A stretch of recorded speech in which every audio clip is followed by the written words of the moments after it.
என்ன உளர்ற? சார், விஷயம் confirmed, top secret.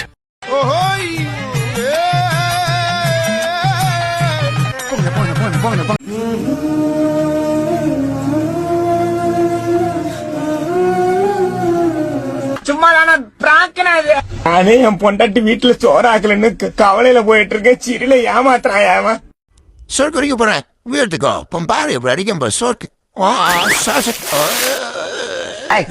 அண்ணனை எவனாவது அடிக்க வந்தா அவன் கைய எடுக்கிற முதல் ஆள் நானு. நான் முன்னாடி போகாம வேற யாரா போவா? நீயாவது கையதான் எடுப்ப, ஆனா நான் அவருக்கு உயிரே கொடுப்பேன். அடாடா இவ்வளவு நாளா எங்கடா இருந்தீங்க? நீங்க எல்லாம் ஆரம்பத்திலே என் கூட இருந்திருந்தா ஒருத்தன் என்னை அடிச்சிருக்க முடியுமா? இல்லாதனாலதானடா அம்புட்டு அடி. உங்களால எனக்கு ஒரு விடிவு காலம் பிறந்திருக்கு. அது சரி, 7 நாள் வச்சு அடிச்சு அனுப்புறதா தானே பேச்சு. 6 நாள்லயே அனுப்பிச்சிட்டாங்க. ஏன் உனக்கு ரொம்ப கவலையா இருக்கா?